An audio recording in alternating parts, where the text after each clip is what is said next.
Bonsoir à tous. Bonsoir, merci d'être là. Je propose de commencer. Ces deux-là ne veulent pas s'asseoir. Ils vont faire le show debout. Je pensais vous présenter plein de gens, mais en fait, ils se connaissent tous. Moi, je vais me présenter, je suis la petite nouvelle. Je m'appelle Anne-Béatrice Schumberger. J'ai l'honneur de présider ce groupe environnement et développement durable des alumni de Sciences Po. Et je souhaitais saluer tout particulièrement ce soir nos camarades des ponts et Emmanuel Astier qui nous fait l'amitié de venir, tout en nous rappelant que c'est l'ancien amphi des ponts quand même, et qu'il est un peu chez lui. Je voulais également saluer Anne Jourdain. Anne, tu es là. Voilà. Et ses camarades de l'ESCP qui se sont joints à nous également. Et puis Gérard Capelli, qui n'a pas pu être là ce soir, mais qui nous a fait venir pas mal d'alumni des arts et métiers. Voilà, on est tous là et très heureux, très honorés, ravis de recevoir Fabrice Bonifay. C'est un peu comme si on avait toute la FSE qui venait dans la salle d'un coup d'un seul. Voilà, merci beaucoup. Merci infiniment aussi à toi, Lali, pour avoir rendu possible cet événement ce soir.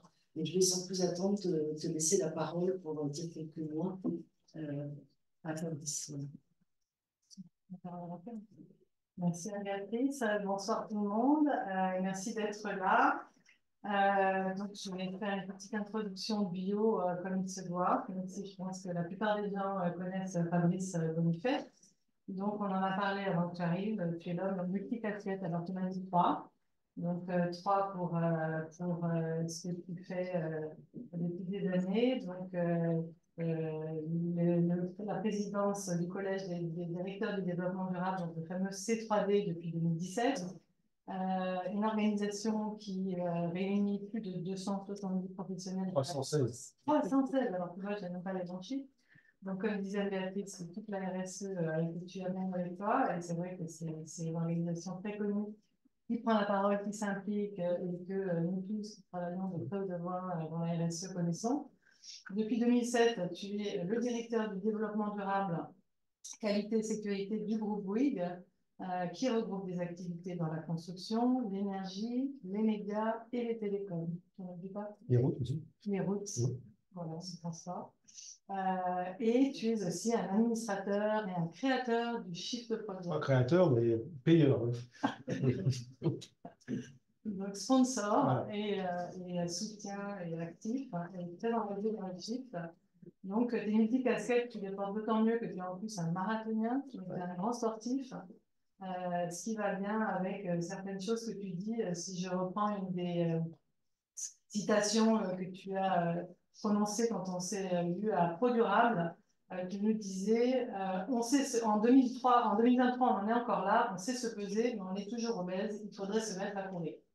Donc, Fabrice, comme vous le savez tous, est le roi de la punchline. Tu es connu dans le milieu comme une grande gueule.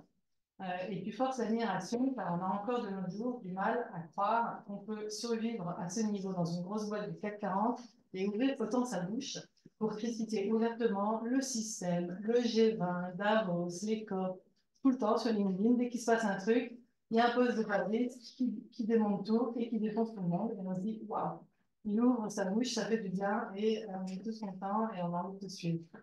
Nous, dans le groupe des alumni de Sciences Po, on pense que ton action de communication a sans aucun doute plus d'impact que tout le reste. Enfin, pas plus, je ne sais pas. On ne sait pas le qualifier, on ne sait pas le quantifier, mais on croit beaucoup à ça. On croit au fait que tout ce que tu dis sur les réseaux, dans les conférences, dans toutes tes prises de parole, dans ton livre dont on va parler, font beaucoup de bien et permettent de semer des graines. On ne sait pas combien de jeunes étudiants, il y en a peut-être dans la salle ici, étudiants, auront eu, grâce à toi, le déclic, l'envie, la vocation de s'engager, mais certainement plein. En tout cas, nous, tu nous inspires, donc merci beaucoup pour tout ça. Et ça donne envie de s'engager. Tu répètes inlassablement depuis des années, lors des conférences ou des tables rondes et sur tes conventions, les concepts de fond, les mutations de modèles que tu appelles de tes vœux, Et en excellent pédagogue, tu expliques la crise que l'on vit actuellement avec des mots simples et précis. Tu fais de la vulgarisation, mais sans non plus tomber dans la simplification à outrance. Donc, c'est vraiment très appréciable. Tu donnes envie de passer à l'action, parce que c'est ton leitmotiv, tu le dis tout le temps. Hein. Pour ne pas être dépressif dans ce marasme ambiant, il faut agir. Et donc, tu en es un exemple criant. Tu viens à tes conférences à vélo. Et écoute, bravo. En t'écoutant, on reprend l'histoire. Le mode d'emploi semble à portée de main. Donc, ça, c'est vraiment chouette. Ceci étant dit, on ne peut pas te décrire comme un doux rêveur, puisque tu répètes comme un disque rayé que la transition n'a toujours pas commencé. Ça, voilà. Ça va le dire. Hein. Donc, voilà, tu dis aussi qu'il va falloir changer nos modes de vie, à commencer par les citoyens. À titre personnel, j'aurais tendance à penser que ce serait bien que ça commence par les entreprises et l'État, parce que les citoyens, ça fait 30 ans qu'on les bassine et qu'on leur dit de prendre des douches et des bains, d'éteindre les lumières en sortant et de faire des petits éco-gestes, pendant que les entreprises continuent leur business as usual depuis 50 ans, que eux le savent et qu'ils auraient pu et dû lancer le mouvement, parce qu'en fait, eux le savaient déjà. Donc ça tombe bien, parce que tu as écrit un livre qui s'appelle L'entreprise contributive, donc qui, comme son nom l'indique, raconte comment l'entreprise va contribuer, normalement, on espère, à faire tout ça et à faire un changement de modèle qui va, on l'espère, pouvoir sauver notre petite humanité sur cette grande planète. Donc, à l'heure où on parle de décroissance, de régénération, et on accueille ici Agnès qui pourra peut-être nous parler, sinon, mais peut-être, en tout cas, Fabrice en parlera de ce qui se passe au niveau du mouvement de la régénération. La CSRD, l'usage, la fonctionnalité, comment les entreprises vont-elles réussir à opérer ce shift culturel, à quel rythme, et est-ce qu'elles sont outillées pour le faire? Donc voilà, je pensais passer la parole pendant 40 minutes, mais tu m'as dit que non, donc j'ai plein de questions en fait. Bah, vas-y. Franchement, c'est pas fatigant. Hein. Dans le micro, parce qu'il y a une captation vidéo. Ah, c'est bon, voilà. Je crois que c'était pas bon. Ouais. Si, mais il faut que vous vous passiez. Voilà, là, tu gardes. Voilà, je vais lire. L'entreprise contributive. Je voulais lire la préface du livre, si tu me permets. Vas-y, allez. Enfin, la pré-préface. La pré-préface. Ouais. Donc, ce livre invite à regarder d'un œil critique, mais non moralisateur, le monde tel que nous l'avons en tant que société, transformé, mais aussi spolié, voire détruit, et à s'interroger le plus objectivement possible sur les reconfigurations à opérer dans la sphère économique. Nous faisons partie du problème, mais aussi des solutions. Quel rôle pouvons-nous jouer dès à présent en tant que citoyens et en tant que salariés ou entrepreneurs pour faire autrement, pour faire mieux avec moins? S'il est naïf de se poser de telles questions et de tenter d'y répondre, alors oui, nous l'assumons, nous sommes de grands naïfs. Ce sont pourtant les récits d'utopie réalistes et des exemples inspirants qui peuvent faire basculer l'action individuelle, les comportements et les sociétés. Ces récits tournés vers l'espoir des possibles sont l'alternative au cynisme, à l'attentisme, au découragement ou à l'indifférence. Ce livre a pour ambition de présenter des solutions, des initiatives pionnières, des méthodes et des acteurs inspirants. C'est vrai. Il est très sympa. J'ai avoué à Fabrice que je n'avais pas fini. Il a beaucoup sauté. En plus, il est illustré par ton acolyte. Et franchement, les illustrations sont assez bidonnantes. Je vous en dirai deux tout à l'heure. Alors, est-ce que pour commencer, tu peux nous expliquer quels sont les 5 piliers de l'entreprise contributive? Ouais, c'est une question large. Alors, les cinq piliers pour bien poser le débat, on s'est aperçu qu'on ne pouvait pas faire du business contre le vivant, et que le business, c'est des matières premières transformées avec de l'énergie, des convertisseurs, donc des machines, et que c'est quand même un peu dommage qu'on ne se soit pas aperçu plus tôt que ce qu'on gagne comme argent aujourd'hui, c'est ni plus ni moins que notre capacité à exploiter des choses qu'on n'a pas payées. Voilà. Et qu'on se parle devant des comptes de résultats d'entreprise. Il y en a une qui a fait, je crois, 19 milliards d'euros de chiffre d'affaires, enfin, pas de chiffre d'affaires, de profit, en hausse sur la base d'un produit qu'elle n'a pas fabriqué, hein, qu'elle fait juste qu'exploiter.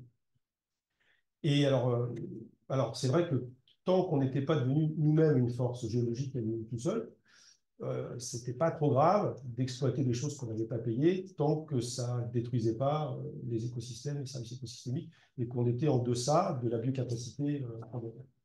Alors ça a d'ailleurs fonctionné comme ça pendant des milliers d'années.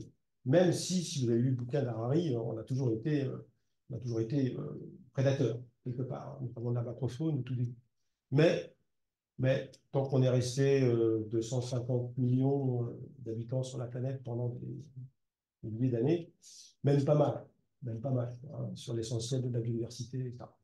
Et est arrivée une découverte qui a tout changé. Donc vers 1850, la domestication des énergies fossiles, hein, qu'on utilisait déjà depuis très très longtemps, parce que le charbon, ça fait longtemps qu'on l'utilise, mais pas, il y a une conjonction d'innovation, comme quoi l'innovation, elle peut nous tuer, la preuve, hein, qui a fait que ben, tout a changé, et tout le monde sait ça ici, je pense, à partir de cette date-là, il s'est passé la grande accélération. Voilà.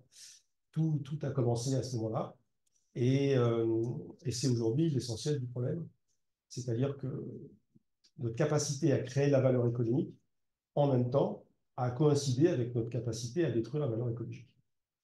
Et tant qu'on était dans l'espace de résilience des services écosystémiques, et tant que les réserves physiques, c'était renouvelable, non renouvelable, étaient abondantes, parce que la planète est quand même très gratuite, pour connaître, bah, là aussi, on ne s'en est pas trop aperçu, parce que les économistes nous ont doré les lunettes en nous disant, vous inquiétez pas, avec les technologies qu'on va avoir demain, tout se passe demain, on va pouvoir continuer de faire croître le gâteau en baissant en même temps les externalités négatives.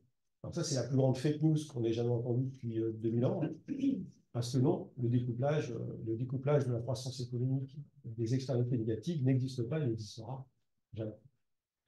Donc, et pourtant, dans 90% du secteur économique croient encore à cette fable, que ce soit dans les entreprises ou les politiques. Et ils nous disent tous les jours que, bah oui, pour réussir la transition, qui n'a jamais eu lieu, bah, il va falloir qu'on produise encore plus pour arriver à dépolluer et à éradiquer la misère de ce monde.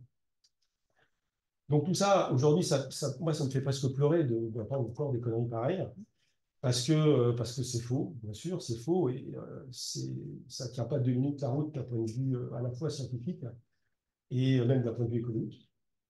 Et ben, on s'entête dans des croyances. Là, à ce moment-là, on est au niveau de croyances, de religion économique, et on enseigne ça dans les écoles, Sciences Po, HEC, partout, et on enseigne en fait notre grande capacité qu'on a aujourd'hui à détruire le monde. Parce qu'en fait, c'est ça, en fait, la machine économique aujourd'hui, c'est une machine à détruire le monde. Donc, on est, comme disait Fabius en 2015, la première génération à avoir conscience du truc, parce que maintenant ça se voit.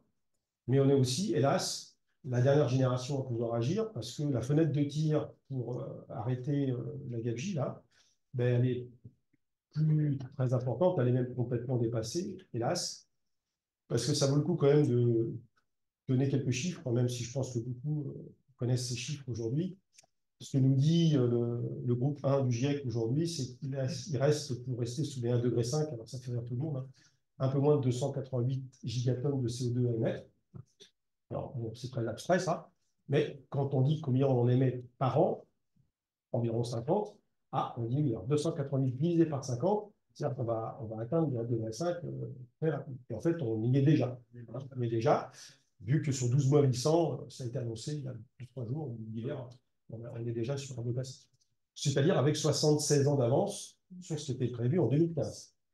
Donc, Homo debilus est encore passé par là. On est quand même très très. Donc, on se dit, bon, alors 2 degrés, même si on voit bien que 1,5 degré, c'est déjà une catastrophe en tant que telle, hein, parce que tous les jours, il y a des événements climatiques, des dérèglements climatiques qui sont juste absolument dramatiques pour ceux qui les subissent. Et donc, on pourrait se dire, bon, OK, on ne va pas y arriver à 1,5 degré, donc on va aller jusqu'à 3 degrés, donc il y aura 2 fois plus d'événements indésirables. Ben non, il n'y aura pas 2 fois plus, parce que ça, c'est pas linéaire, ce sera à peu près entre 10 et 15 fois plus en fréquence, mais ce sera aussi beaucoup plus grave en gravité. Donc ça veut dire qu'il y aura une grande partie de l'humanité qui va devenir invivable à cause de la chaleur humide, à cause la montée des océans dans certaines régions qui sont déjà très très près, et puis les problématiques des mélanges des eaux entre le salé, le potable, etc. Bon, la liste des calamités est sans fin. Et ça, c'est pas pour 150 ans, c'est pour entre maintenant et 2100. Donc, comme disait Jean-Marc dans un de ses livres, dormez tranquille jusqu'à 2100. Non, toutes les calamités n'arriveront pas dans la nuit du 31 décembre 1999 au 1er janvier 2100. Voilà, le bordel permanent, le chaos permanent, on est rentré dedans. Et le pire, c'est que l'année prochaine, ce sera pire, et que l'année après, ce sera encore pire, parce que le climat qu'on connaît aujourd'hui, il est perdu à jamais.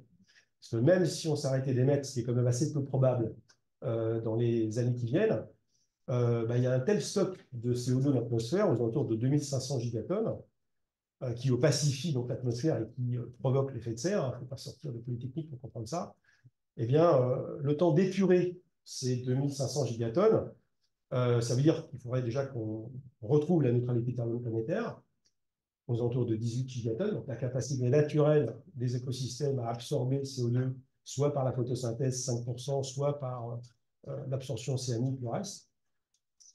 Et donc, en admettant, hein, c'est un peu l'histoire des bigards, hein, en admettant qu'on arrive un jour à émettre 15 gigatonnes avec une planète qui pourrait en absorber 18, là, vous faites une division de 2700 par 3, c'est ce qu'on gagnerait par an. Et là, vous apercevez que le temps qu'on retrouve les 280 ppm de CO2 de l'état initial avant le début de la civilisation thermo-industrielle, il va falloir plusieurs centaines d'années. Alors en fait, ce raisonnement il est un peu faux, parce que le CO2 ne reste pas si longtemps que ça dans l'atmosphère. Une grande partie aura disparu, à peu près la moitié en une centaine d'années. Mais par contre, on a encore une autre grande partie qui sera encore là dans 10 000 ans. Et pas de coup, on n'a pas de 1000 ans devant nous. On est déjà en retard. On a déjà juste 50 ans de retard. Donc, on va rentrer dans un monde maintenant qui va être extrêmement chaotique. On ne sait pas ce qui va se passer. On sait pas, c'est impossible à prévoir. La machine climatique est tellement complexe qu'on sait que ça va être le bazar. Mais où ça va tomber le prochain coup, est-ce que ça va être là? C'était le Nord-Pas-de-Calais, là c'est les Chiliens qui sont en train de griller, ça a été les Canadiens qui ont vu leur forêt brûler. Il y a 2 ans, c'était l'Australie, voilà, la Californie. Là, peut-être dans un an ou deux, ça sera la forêt de Fontainebleau qui va complètement brûler. On ne sait pas. On ne sait pas où ça va se passer. Avec la baisse des rendements agricoles là, qui continue en permanence, avec les maladies endémiques qui arrivent, avec les sécheresses. Bon, ça va être le début d'un gros bazar, et surtout la chaleur humide, parce que le plus grave dans cette histoire, c'est la chaleur humide, bien sûr. On est à quelques dixièmes de degrés d'épisodes qui vont être tout à fait... Alors ça, c'est très très bien expliqué dans la partie 2 du groupe GIEC, du GIEC. Et ils disent quoi? Ils disent que oui, 38 degrés ou 39 degrés avec 85% d'humidité, il n'y a plus d'évapotranspiration pour les mammifères, et donc c'est létal en quelques heures pour les animaux, pour l'homme. Et ça, il y a quand même 1,4 milliard de personnes qui vivent dans ces zones-là. Donc ces gens-là, quand ils vont le savoir, parce que certains le savent déjà, donc c'est une partie de l'Inde, de la Bangladesh, il y a une partie de la Chine également, il y a l'Afrique subsaharienne, ils vont vouloir bouger, ces gens-là. On appelle ça le migrant climatique. Et c'est plusieurs centaines de millions de personnes qui sont concernées. Et donc, on va les accueillir bras ouverts en Europe. Comment c'est faire, tout va bien se passer. Ça ne va pas créer de problèmes géopolitiques, etc. Et ça, c'est ce qu'on va avoir. Voilà. Alors ça, c'est la partie... Moi, je fais des conférences profilantes, on commence par la partie froide, et après, on ira sur la partie chaude, parce que première bonne nouvelle dans cette histoire, c'est que on n'est pas tous concernés par la réduction des émissions. Et quand on regarde la répartition de ceux qui émettent le plus, c'est nous, les plus riches. Tout ça, c'est lié au pouvoir d'achat des gens, hein, tout simplement. Et c'est 10% des plus riches de la planète qui consomment les produits des entreprises les plus polluantes qui émettent à peu près un peu plus de 50% des émissions. Donc déjà, si on éradiquait les riches, ça irait vachement mieux, quoi. Hein. Mais bon, c'est pas sûr que ça fonctionne comme ça. Et donc, le sujet, le problème, c'est nous. Nous, c'est les Occidentaux, mais c'est aussi tous ceux qui consument la planète avec des modes de consommation et des modes de vie qui sont clairement pas compatibles avec la biocapacité planétaire. Donc, il y a un triple enjeu dans cette histoire. Il y a un enjeu culturel. Comment on va accepter ou pas de vivre d'une façon plus frugale. Et là, il ne faut pas parler de sobriété, il faut parler de suffisance. On pourra voir la différence tout à l'heure. Il y a un autre enjeu qui est l'enjeu comment on arrive à faire fonctionner des entreprises viables économiquement, mais qui tendent vers la neutralité carbone et les zéro externalité, parce qu'il ne faut pas avoir un cône carbone, parce que si on n'a qu'un cône carbone, on risque de déporter sur d'autres limites planétaires les sujets. Donc, on pourra en parler aussi tout à l'heure. Ça, c'est un vrai risque de se focaliser uniquement sur le carbone, même si le carbone est la meilleure des batailles. Puis après, il y a un autre enjeu qu'il va falloir qu'on adresse, c'est comment on va accélérer cette mutation, parce qu'on est déjà très en retard, et à défaut d'arrêter complètement les phénomènes qui sont en cours, la seule chose qu'on puisse faire encore, c'est de le ralentir pour gagner un petit peu de temps et faire en sorte au moins qu'on puisse progressivement s'habituer à cette nouvelle façon de vivre, sachant qu'on partage avec le cafard et le rat une grande capacité d'adaptation. Donc voilà, donc la première limite, le premier pilier de l'entreprise contributive, c'est d'accepter la finitude du monde avec humilité, et donc d'établir son plan d'affaires par rapport au reste à polluer qu'on peut définir par qu'est-ce qui nous reste à polluer en matière de CO2, c'est zéro. Et en ce qui concerne les autres éléments qui rentrent dans le business model, donc les métaux du tableau de Mendeleïev, les ressources renouvelables. Alors sur les métaux du tableau de Mendeleïev qui ne se fabriquent pas, donc là, soit on est sur des boucles parfaitement circulaires et on pourra limiter la déplétion, ce qui n'est pas du tout le cas, parce que si vous avez lu le rapport du Circularity Gap là, qui est sorti en fin 2023, l'humanité, pour le business mondial, on fait 100 000 milliards de PIB au niveau mondial, on utilise 100 milliards de tonnes de matières premières, minérales et vivantes. Et le taux de circularité de tout ça, c'est 7,2%. 7,2%. Donc on est quand même très très loin de reboucler. Et la fable que les données de sortie des uns deviennent des données d'entrée des autres, on est juste à côté de la plaque, mais grave. Donc, si on laisse le temps aux matières premières renouvelables de se renouveler, ça peut durer très longtemps. D'ailleurs, ça a duré très longtemps, depuis la nuit des temps. Si on laisse le temps aux poissons de se reproduire, il y a toujours des poissons. Si on laisse le temps aux arbres de grandir, il y a toujours des arbres. Sauf qu'aujourd'hui, y compris sur le vivant, eh bien, on est en surcapacité sur les réserves halieutiques et sur, bien sûr, la déforestation. Il y a plus de déforestation aujourd'hui, globalement, au niveau planétaire, qu'on lui laisse le temps de se régénérer. On entend beaucoup de conneries sur la France. Ah, la France n'a jamais eu autant de terrain. Les gens confondent surface boisée et forêt, ce qui n'a rien à voir, bien évidemment, en termes de qualité biodiversité. Donc, l'entreprise contributive, c'est l'entreprise qui se dit, bon, qu'est-ce que j'ai besoin pour faire du business? Parce qu'en fait, tous les business sont ultra matériels, en réalité. Même les consultants ne le savent pas, mais ils ont un business très matériel parce qu'ils se déplacent, ils vont voir leurs clients, ils ont un ordinateur, ils facturent des serveurs, tout ça, c'est très, très matériel. Il n'y a aucun business immatériel, ça n'existe pas. Il y a zéro business immatériel. Et donc, tout l'enjeu, c'est de dire, qu'est-ce que j'utilise comme matière première pour faire mon chiffre d'affaires et comment je vais pouvoir m'assurer par itération successive que je vais diminuer mon impact pour tendre vers zéro, voire pour régénérer toutes les conneries qu'on a faites. Alors, sur un continuum de 0 à 100, 0 c'est l'entreprise la plus cynique, à 100 l'entreprise la plus vertueuse, les entreprises se baladent là-dedans, sachant que la moyenne est à 5 aujourd'hui. Donc, on a de la marge. Donc, est-ce que toutes les entreprises peuvent devenir contributives ou régénératives? Non. Non. Ce n'est pas possible parce que je dis souvent que rien n'est moins efficace aujourd'hui ou efficient de vouloir rendre meilleur quelque chose qui ne devrait plus exister. Voilà. Donc ça, c'est le deuxième pilier de l'entreprise contributive, c'est la raison d'être. La raison d'être, c'est de dire, Le conseil d'administration, d'ailleurs, il y a eu l'Assemblée générale du futur il y a 2 jours dans un théâtre parisien, où ils se sont posés cette question, c'est-à-dire, voilà, le monde d'entreprise, quelle que soit l'entreprise, doit se poser la question à un moment donné. 2 questions qu'on cite dans le livre avec Céline. C'est un, qu'est-ce qui manquerait à l'humanité si mon entreprise n'existait pas? Alors, je ne vous fais pas de dessin, hein. Il y en a beaucoup, si vous dites, voilà, si cette entreprise n'existait pas, en fait, bon, ça ne changerait pas grand-chose, en fait, hein. Donc, celles-là, ces entreprises-là sont en très grand danger, parce que c'est les premières qui vont commencer à mourir, même si elles peuvent être aujourd'hui en très, très bonne santé.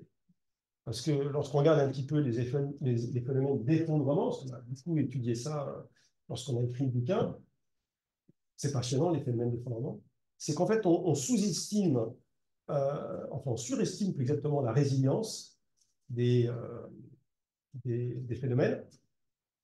Et non, c'est plutôt le contraire. On sous-estime la résilience, qui est plus importante que prévu.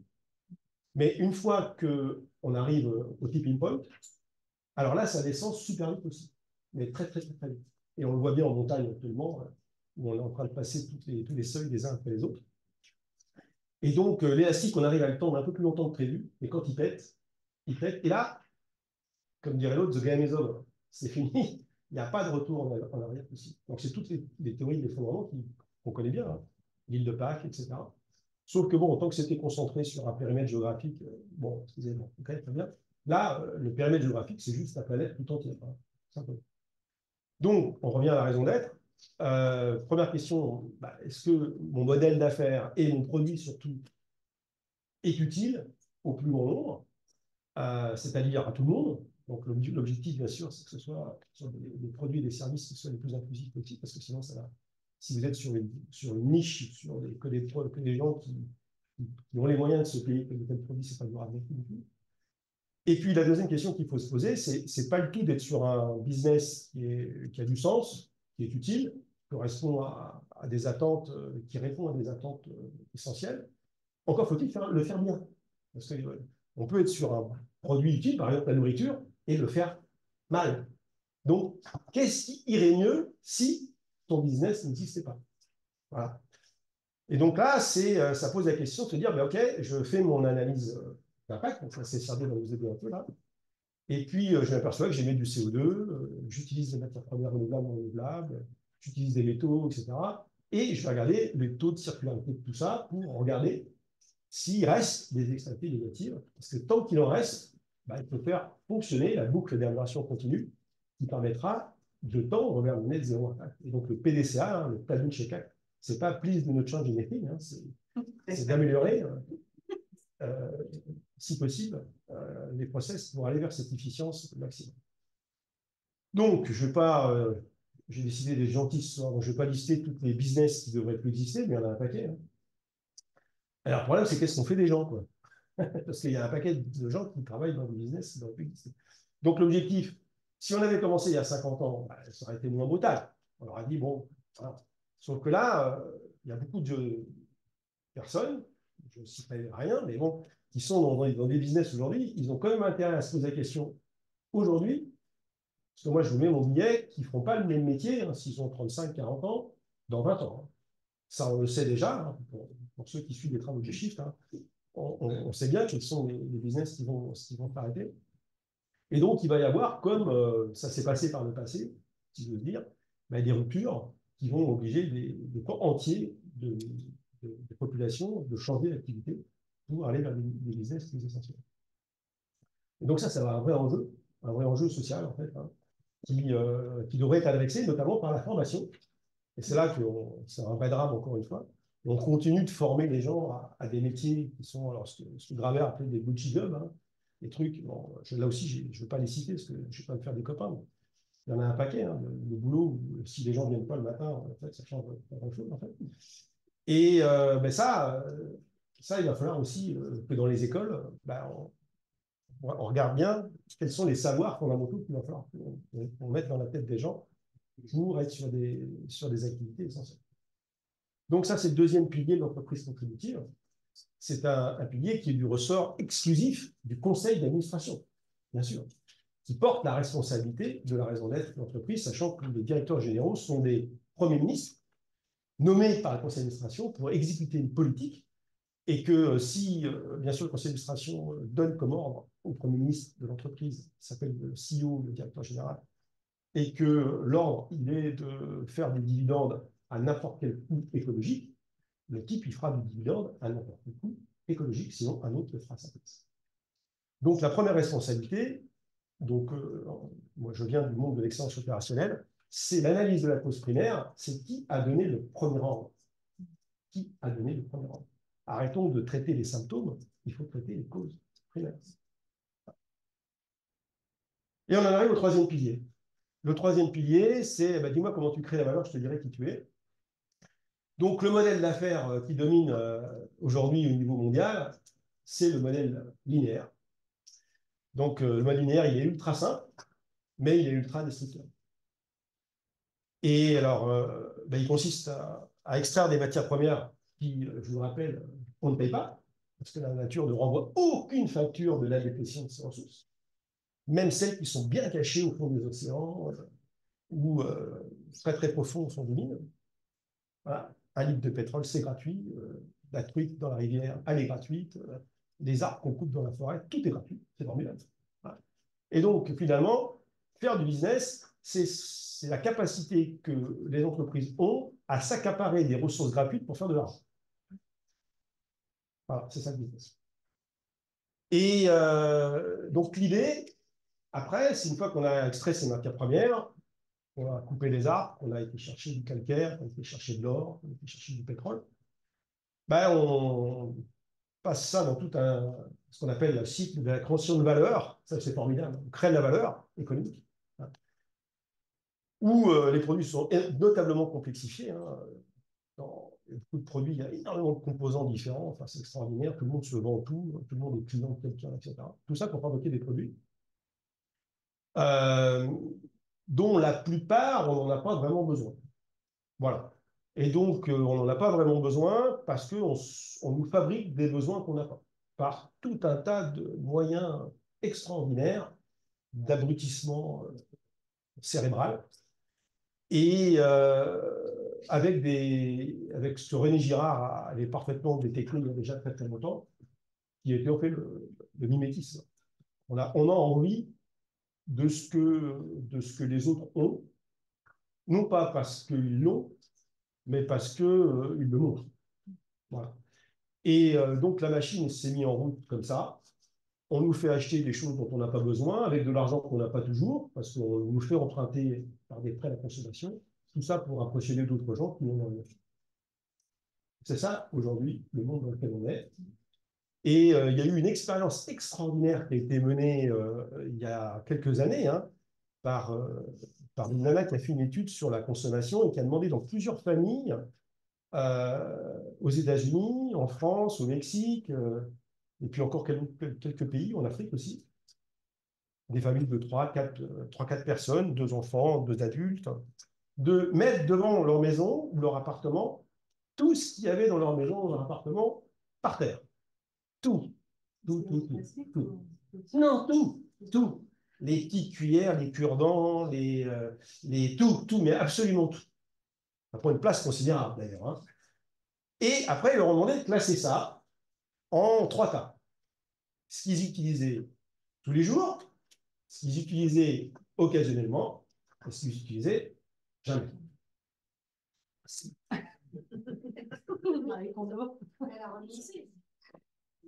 Eh ben, 80, c'est le 80-20 qui s'applique à tout, pareil tout, avec tout compris. Il y a 20% de trucs qu'on utilise tous les jours ou occasionnellement, et il y a 80% qu'on utilise jamais. Par contre, ça prend de la place. Ça prend un maximum de place. Hein, qu'on finit par acheter pour dans les ménages ou des livres qu'on ne relira jamais, des bibelots, des machins. Alors, je ne conteste pas qu'on puisse s'attacher à 2-3 trucs, même si on ne les utilise pas, parce que c'est beau. Voilà. Mais les trucs qui sont au fin fond du placard, cachés, ça c'est tout contestable.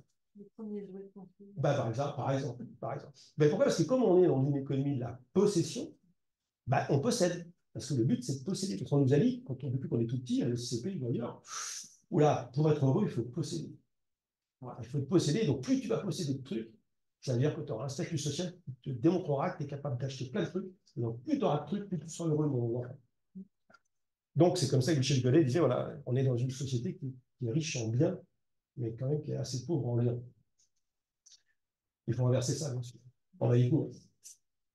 Et le problème de ces modèles d'affaires linéaires, c'est qu'une fois qu'on a fabriqué un produit qui, en fait, a un taux d'utilisation qui est extrêmement petit, donc on prend un exemple, dans le bouquin, il y en a plusieurs, mais en 2022, on a fabriqué plus de 100 000 milliards, pas 100 000 milliards, 100 milliards de pièces de vêtements. De pièces de vêtements. Une pièce de vêtements, c'est pantalon. Et c'était 7,6 milliards en 91, les chiffres de tête. Est-ce qu'on était à poil en 91? Non. Ça veut dire qu'en fait, avec la fast fashion et puis tous ces phénomènes de mode, influenceurs, etc., c'est que environ 70% de la garde-robe que nous avons dans nos placards, on portera les vêtements moins de 5 fois avant de les jeter. Est-ce que vous connaissez le bilan carbone de l'industrie textile aujourd'hui? 14%. C'est plus que l'aviation et l'IT réunis. C'est complètement dingue. Est-ce qu'on a besoin d'acheter autant de vêtements pour éclater la gamelle qu'on ne porte jamais, ou qu'on jette même avant d'avoir porté? C'est complètement dingue. On est vraiment au mot des virus et des tritus en même temps. Parce que la donnée de sortie de l'utilisation de ces produits de façon très fugace, alors je ne parle même pas de la vaisselle jetable, hein, on est dans le comble de la gabegie, ben c'est qu'on finit par tout jeter. Et là, je vous ai parlé du taux de recyclabilité des matières premières, mais ces matières premières qui sont très, très, très peu recyclées, qu'est-ce qu'on fait du reste? Ben, on le brûle. Donc là, c'est de la valorisation énergétique, mais c'est quand même un peu dommage de brûler tout ça, que la nature a mis des millions d'années à fabriquer. C'est enfoui, pour une partie, dans des centres d'enfouissement technique, des ISDMD. Donc ça, c'est quand c'est pas trop mal fait, pourquoi pas? Bon, enfin, quel gaspillage aussi, hein. Je pense d'ailleurs que nos centres d'enfouissement sont les mines de demain, hein, urban mining. Et puis, une grande partie, eh ben, on les retrouve tout simplement dans la nature. Voilà, dans les océans, dans les paysages, vous allez en Afrique, etc. C'est juste l'Inde, c'est des décharges cellulaires, hein, partout. Donc voilà, donc ça, c'est notre mode de vie. Et donc, il paraît qu'il faut qu'on accélère ça pour que ça aille mieux. Il faut pas nous prendre pour des fous, quand même. Et pourtant, les gens y croient, hein. Même au très très haut placé, encore plus haut même, hein. Donc, nous, on dit, ben non, ça marche pas. Ça marche pas, donc il faut passer à un autre mode. Et le seul mode qui fonctionne, c'est une approche qui est forcément circulaire, mais pas le circulaire dont nous bassinent les oreilles en permanence, où effectivement, les déchets des uns devaient les donner montrer les autres. Ça, c'est pas du bon circulaire. Pourquoi? Parce que cette économie-là, c'est une économie qui ne fonctionne pas. Parce que d'abord, il y a très, très, très peu de matières premières qui se recyclent à l'infini. Très, très peu. Et à chaque cycle, vous perdez une qualité mécanique de la matière première originelle. Et au bout d'un certain nombre de cycles, c'est très variable, bien entendu, eh bien, vous êtes obligé de réinjecter en permanence des matières premières vierges pour compléter ce que vous avez. Alors, ce n'est pas vrai pour certains types de matières premières, notamment certains types de métaux, lorsqu'ils sont purs.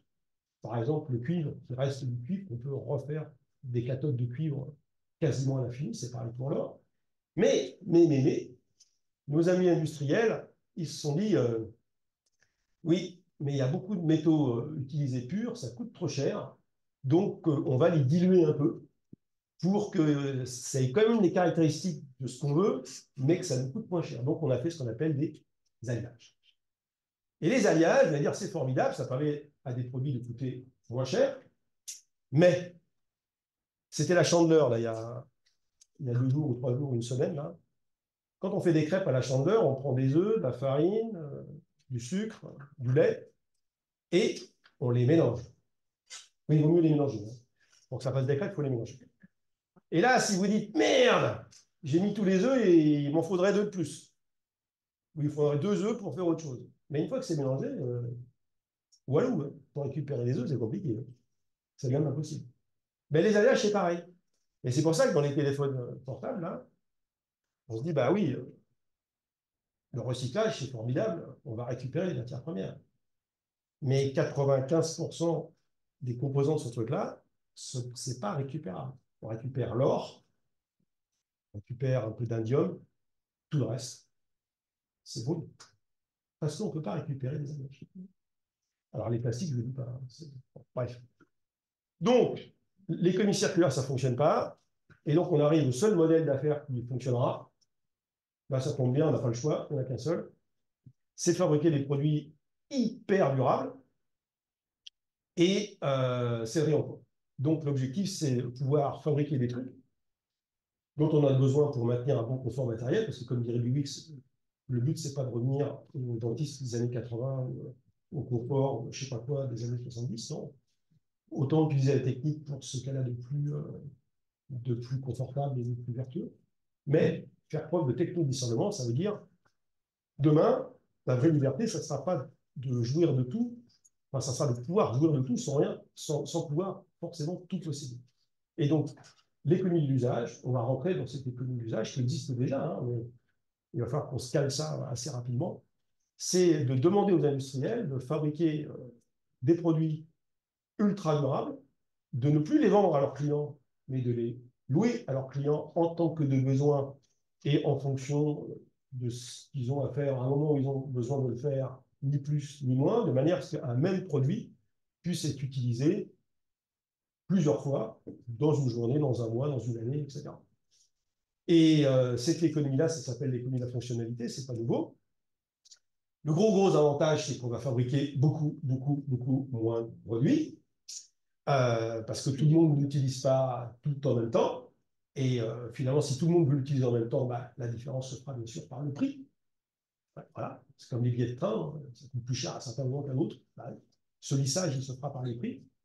Mais il vaut mieux que ça se fasse par le prix que par les pénuries, parce que c'est ce qui se passera si jamais on continue comme on fait aujourd'hui.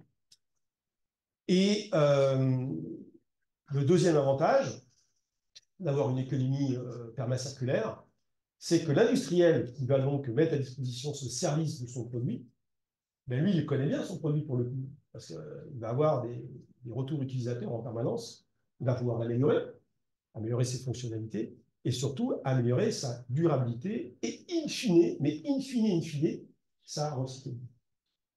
Et là, on est sur une économie qui va petit à petit s'abstraire de l'extractivisme, parce que l'objectif, c'est d'arrêter, c'est d'aller chercher dans la nature des matières premières vierges, parce qu'on ne se rend pas compte que l'essentiel aujourd'hui de l'éradication de la pollution, de la biodiversité, de l'éradication du vivant, ben c'est les mines, en fait. C'est les déchets miniers, c'est l'espace vital pris par les mines, parce que là, quand on regarde autre chose que le cône carbone, et c'est là que je vous conseille de lire un livre que je suis en train de lire, et j'ai écouté toutes ces émissions depuis longtemps, un type qui s'appelle Jean-Baptiste Fressoz, peut-être vous avez entendu parler de ce monsieur, qui est un historien des transitions, qui travaille au CNRS, et il vous explique qu'il n'y a jamais eu de transition. En fait, tout simplement, qu'on a une approche qui est très phasiste des différentes ères de la civilisation industrielle, où on croit qu'on utilisait du bois, puis en plus on utilisait du charbon, puis après on utilisait du pétrole. Mais en fait, tout ça, c'est complètement faux.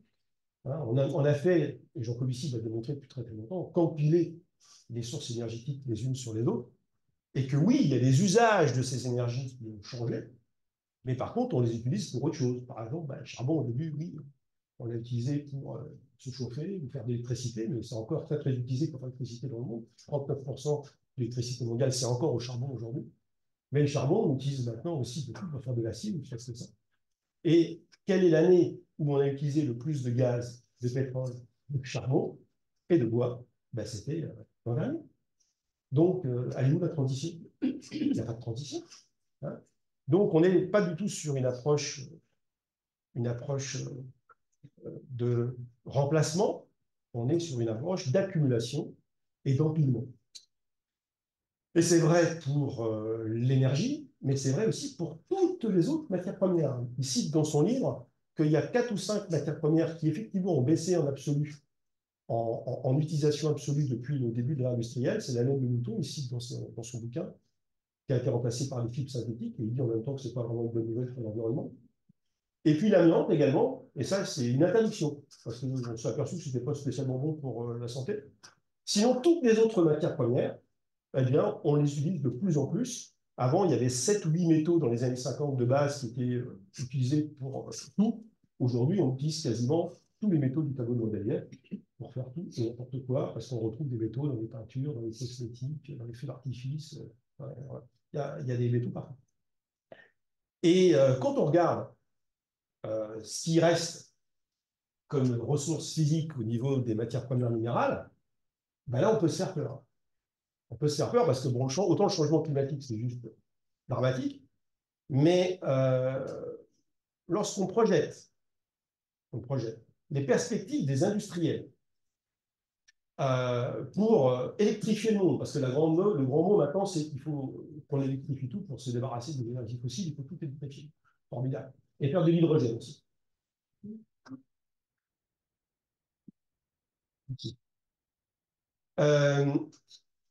Eh bien, les spécialistes de l'industrie minérale nous disent quoi?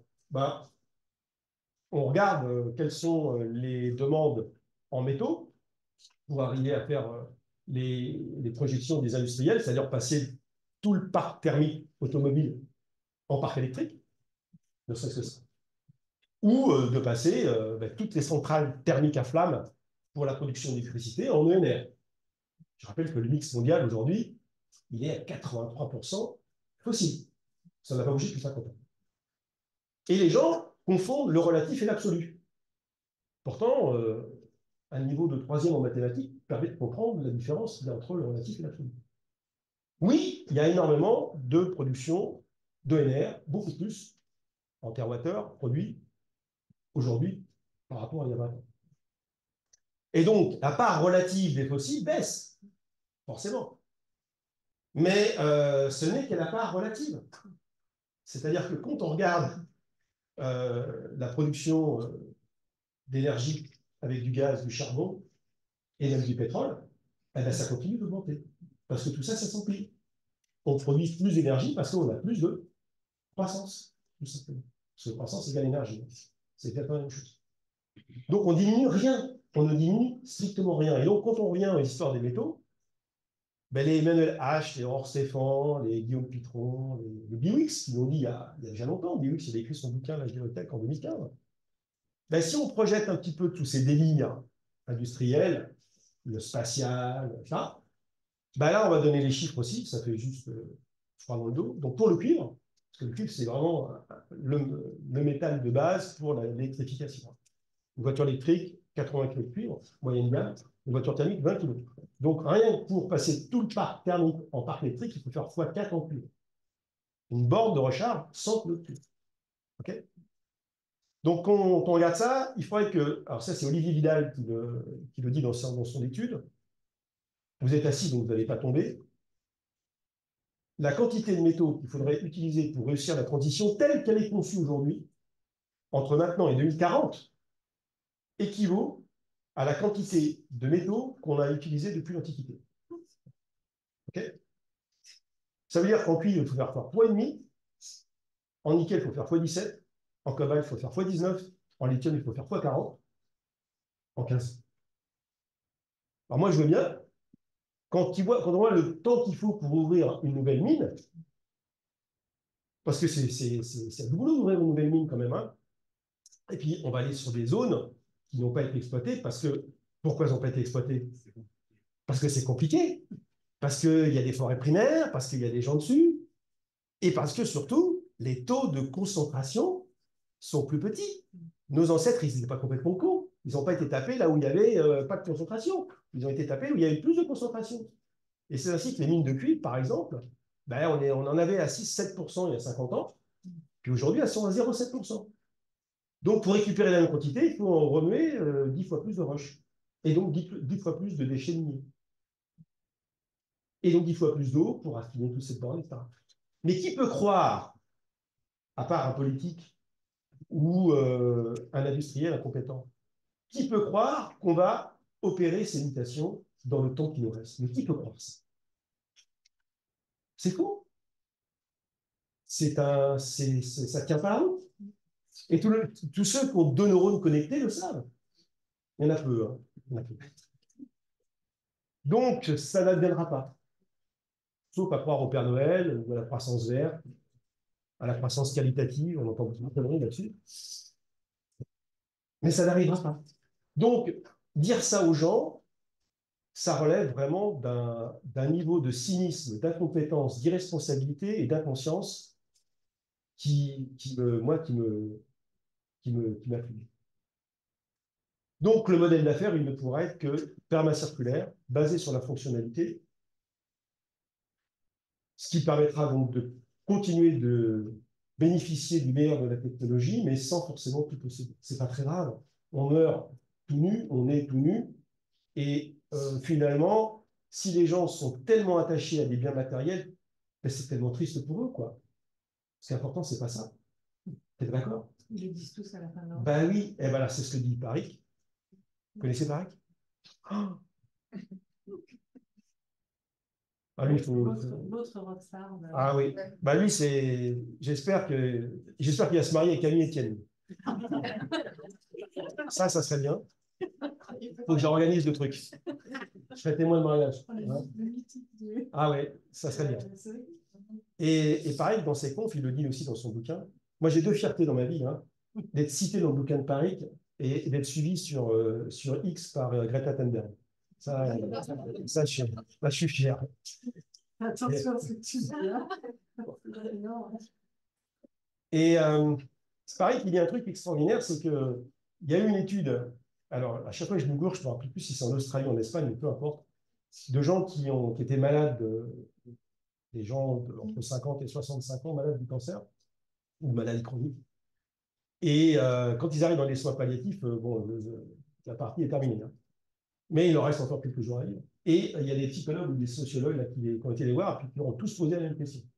Ils leur ont dit, ben, si tu pouvais rembobiner ta vie, ben, qu'est-ce que tu ferais différemment? Et ils ont tous dit la même chose. Ils ont tous dit, ah bah oui, alors si je pouvais rembobiner, ben, je ferais plus de sport, je m'occuperais plus de mes enfants, je ferais plus de câlins, je m'occuperais de moi, j'apprendrais un instrument de musique, je ferais du théâtre, etc. Il n'y en a pas un qui dit, putain, si je pouvais rembobiner, j'optimiserais plus le BFR, je vendrais plus de casseroles, je ferais plus de tableurs Excel. Il n'y en a pas un qui dit ça, là. Non, non. Ça rend pas heureux, ça. Ça aliène. OK? Parce qu'il n'y a pas de sens. Et donc, le bonheur, c'est immatériel. Quand j'ai découvert ça trop tard, j'étais déjà âgé. Ah, quel regret. Mais maintenant, j'ai compris. Et d'ailleurs, il prend l'exemple dans ses conférences aussi, je trouve ça fabuleux, du ticket de caisse.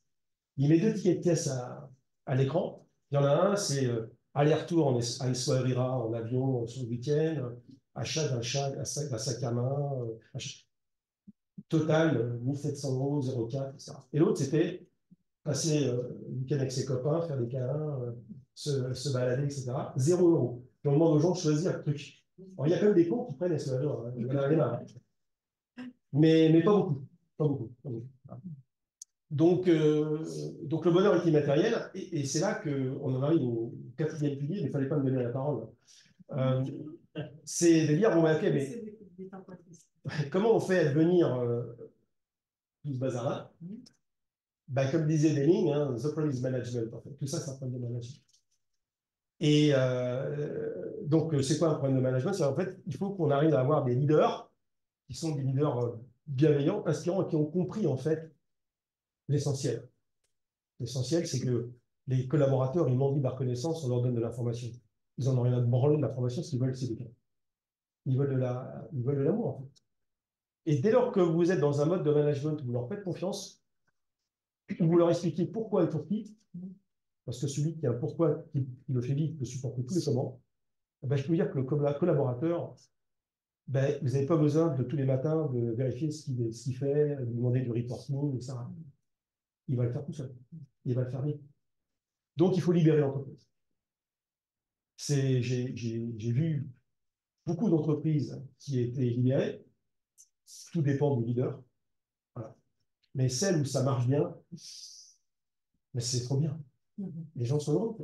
C'est ça qui est heureux, la liberté du comment. Cooptation de leader, équipe autonome, etc. Et donc, nous, on prône dans le livre avec Céline ce modèle de management parce que ça marche, tout simplement. Alors, il faut faire un effort sur soi. Ce qui est important quand on est leader dans ce type d'entreprise, c'est d'accepter de ne rien faire. Compliqué. Hein.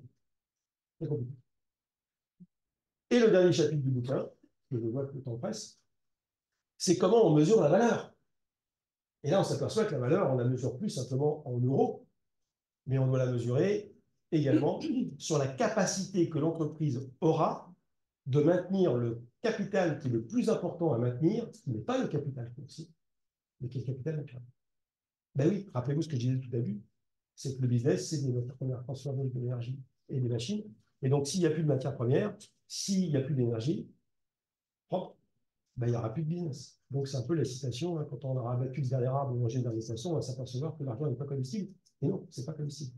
On ne mange que du vilain. Donc, il faut maintenir le capital immatériel, et pour ça, il faut mettre un nouveau système comptable. Et donc, ça a été théorisé par pas mal de penseurs en France. On a de la chance d'avoir ces gens-là, d'ailleurs, notamment Philippe Richard, et maintenant Alexandre Rambaud, des Fungi Bassier, tous ces gens-là, qui poussent en fait l'obligation qu'on devrait donner aujourd'hui à toutes les entreprises du monde de leur imposer de maintenir au coût de maintien les trois capitaux qui sont indispensables à la durabilité d'une boîte: le capital naturel, le capital humain et le capital financier. Et il faut que ces capitaux soient gérés au coût de maintien et surtout sans interdépendance entre les deux. Il faut que ce soit complètement étanche. On est en soutenabilité forte dans cette histoire. Donc, c'est parce que j'entends beaucoup de boîtes qui disent: ah, ben attendez, moi je crée des emplois, je crée de la valeur économique, alors m'emmerdez pas si je suis pourri un petit peu, c'est un effet collatéral du truc. Ben oui, mais à force de raisonner comme ça, ben, on arrive à 1,5 degré de réchauffement. Donc, on ne peut plus tolérer aujourd'hui une entreprise qui ne sera pas capable demain d'expliquer dans son rapport annuel, dans son rapport de durabilité, ben, qu'est-ce qu'il a fait, qu'est-ce que l'entreprise a fait, qu'est-ce que l'entreprise a mis en place pour être net zéro impact sur l'ensemble de ses extrémités négatives. C'est l'entreprise ultime, c'est l'entreprise contributive, et c'est même mieux, c'est l'entreprise régénérative, parce que ce qu'on veut faire maintenant, et avec Agnès et quelques autres organisations, on vient de lancer ça, c'est d'essayer de démontrer que ça ne suffit pas d'être neutre. Il va falloir qu'on rembourse notre dette, finalement, parce qu'on a vécu à crédit de la nature depuis 150 ans. On était en survitesse.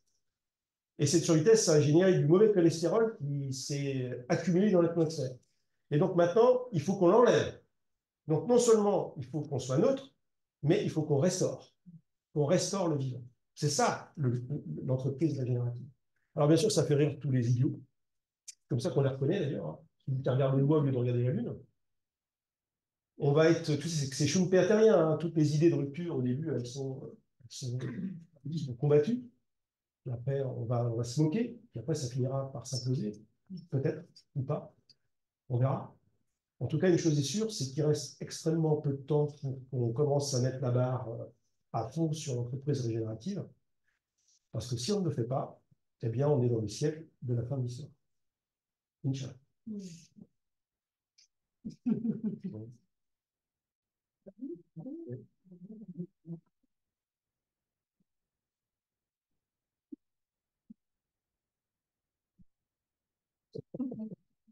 La parole, c'est la deuxième question, là. Hein, la deuxième question. Je vais vous dire, je rebondis sur ce dont tu as parlé tout à l'heure, et les conseils d'administration.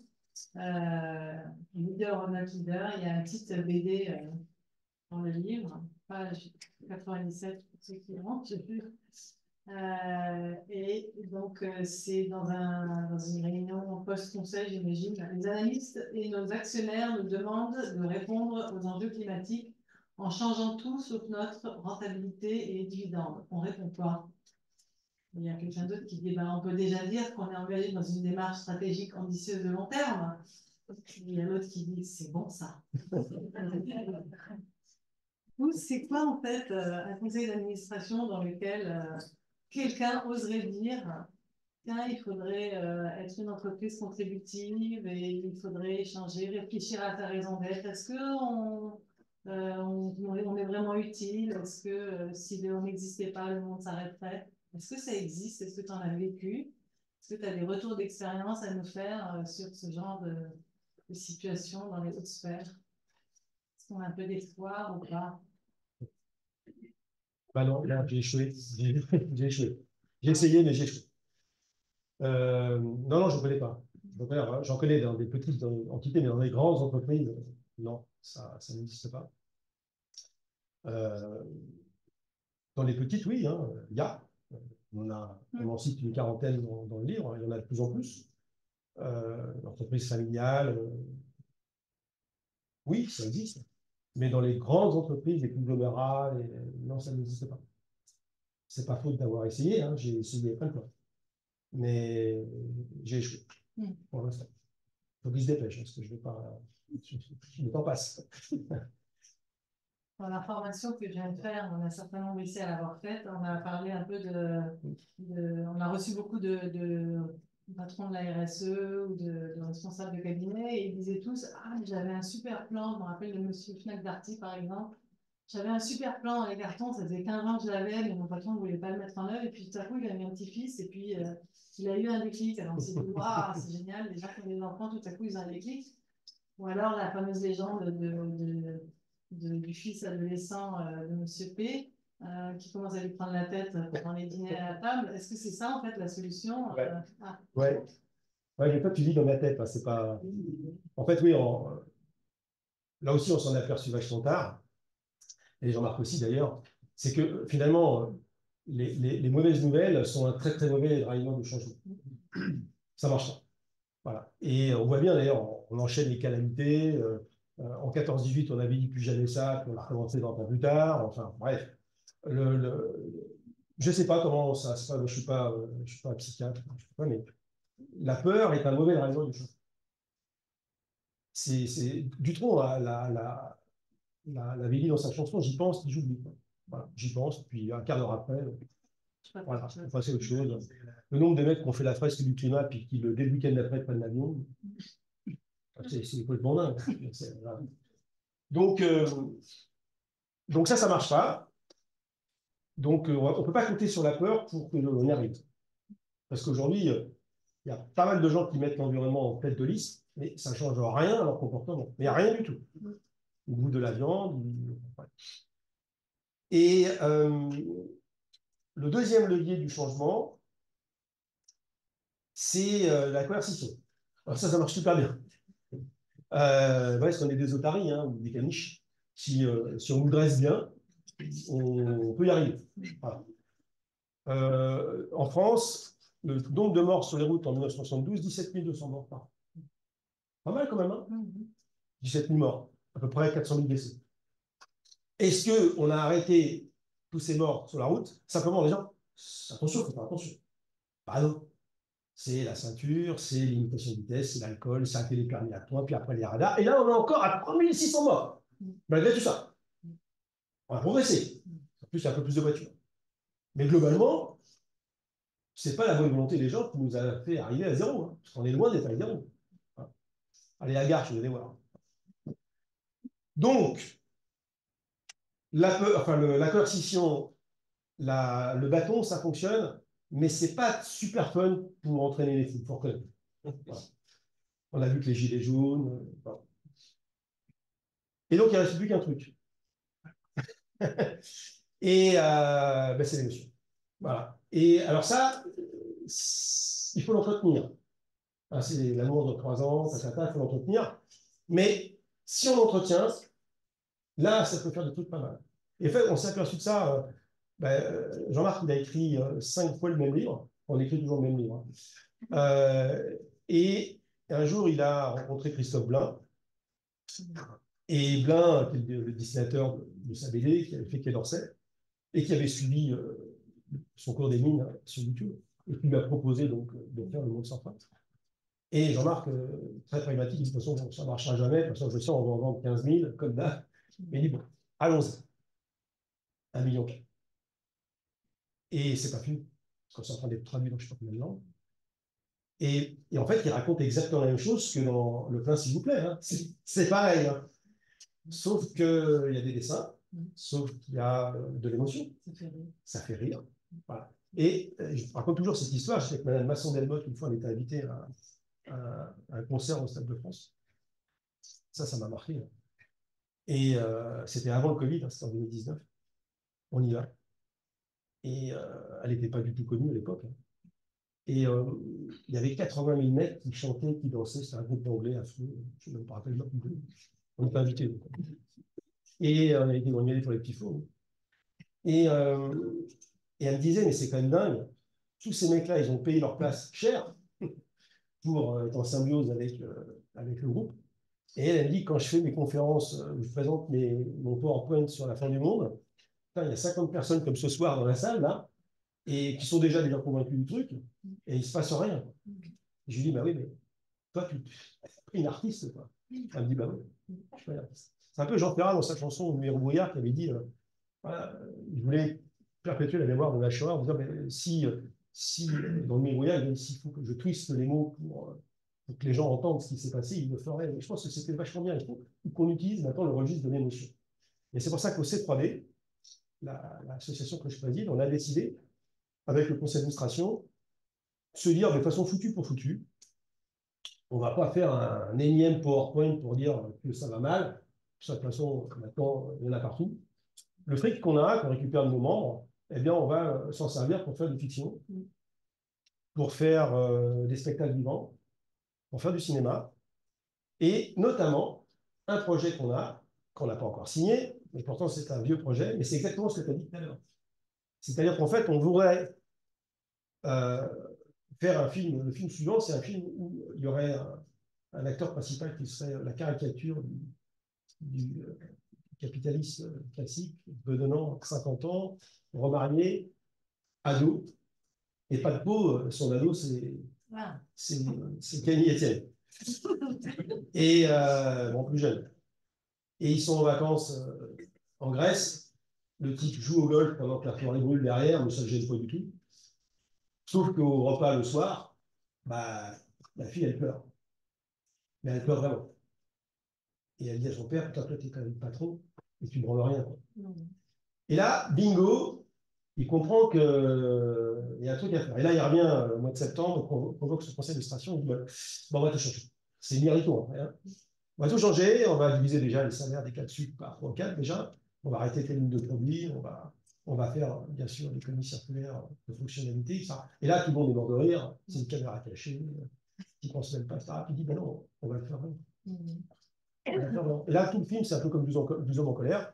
Il retourne les parties prenantes, les syndicats, les clients, etc. Et puis, résolution à la fin du film, résolution à l'Assemblée générale, ça passe ou ça passe pas. C'est exactement le scénario de la vie du futur d'il y a quelques jours. On veut faire ça. C'est un peu le jour to cup à la française. Pour qu'ensuite, quand les gens vont voir ça au cinéma, ils disent à leur patron, en fait, t'as vu le film Transition? Tu qu'est-ce qu'on pense? On va peut-être le faire. Parce que l'objectif, c'est pas d'arrêter de créer la valeur économique, pas du tout. C'est de créer la valeur économique sans détruire la valeur économique. Et ça, c'est possible. On va peut-être gagner moins, mais on va être tellement plus heureux parce qu'on va travailler mieux dans des entreprises qui ont des business models basés sur le sens, avec des collaborateurs qui savent pourquoi ils font. C'est pas mal, quand même. Ben, c'est maintenant.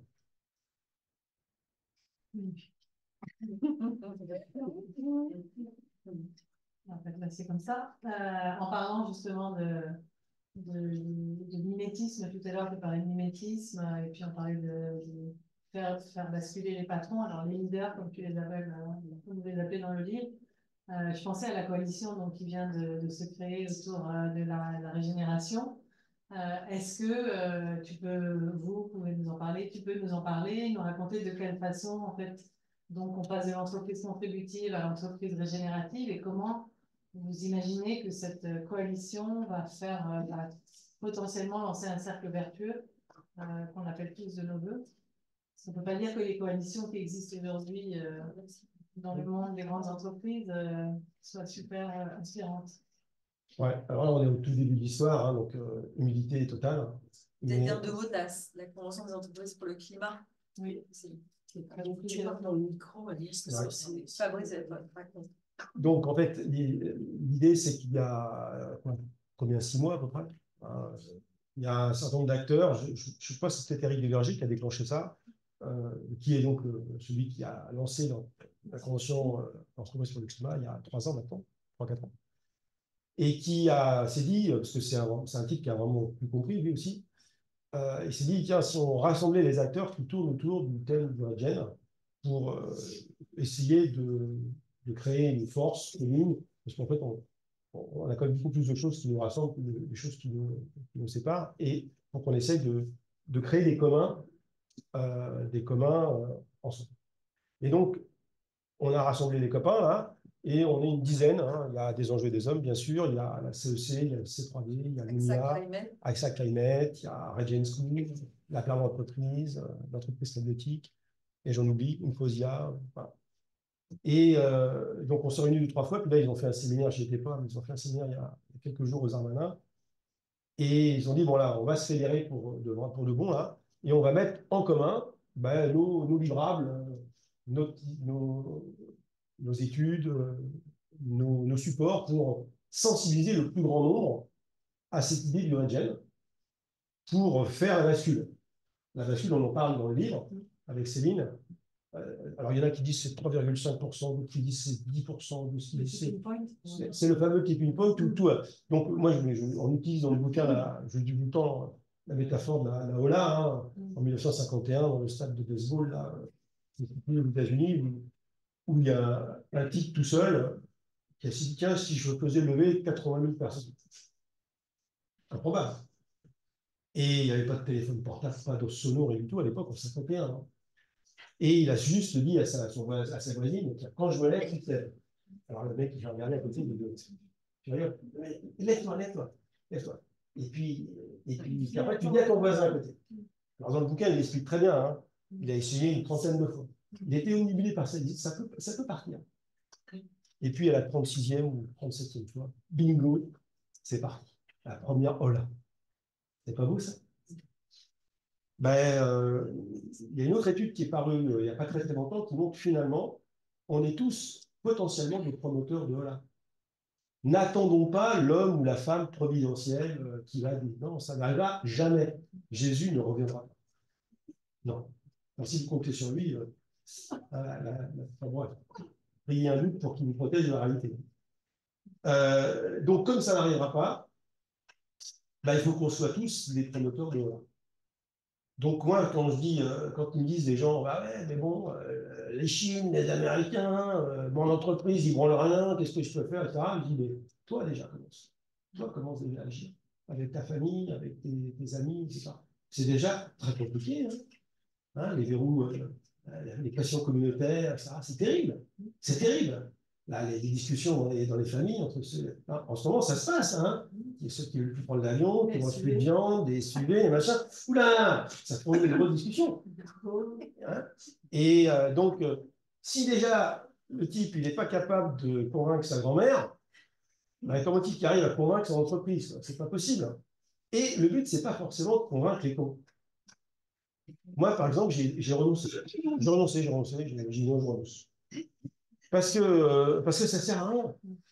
Il ne faut pas commencer par les cons. Et il y en a tellement. Donc, il faut commencer par ceux qui doutent. Voilà, il faut commencer par ceux qui sont bienveillants. Ils peuvent ne pas penser comme nous, mais ils sont. Et là, franchement, il y a plein de Ceux qui ont besoin de câlin. Ceux qui ont besoin de câlin, précisément. Voilà. Et là, je m'aperçois, moi, je vais dans ma propre entreprise, mais il y en a plein. C'est ceux-là qu'il faut aider. C'est cela qu'il faut aider. Et c'est avec eux qu'on peut commencer là. Monsieur P, il a besoin de câlin? Ça. Monsieur P. Ah oui, il en a besoin. Et donc là, il n'y a plus de limite, là. Il n'y a plus de limite. Donc, voilà. Bougez-vous dans votre sphère d'influence. Et c'est la meilleure façon d'agir au quotidien. Voilà. Est-ce qu'il y a des questions à la salle?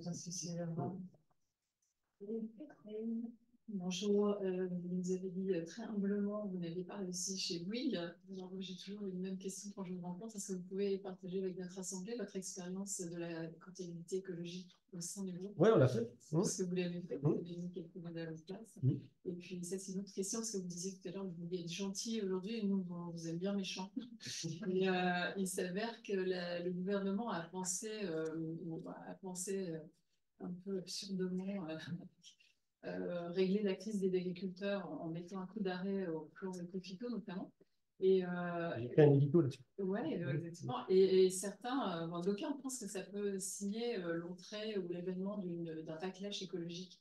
Est-ce que vous l'identifiez comme tel, non seulement français, mais aussi européen?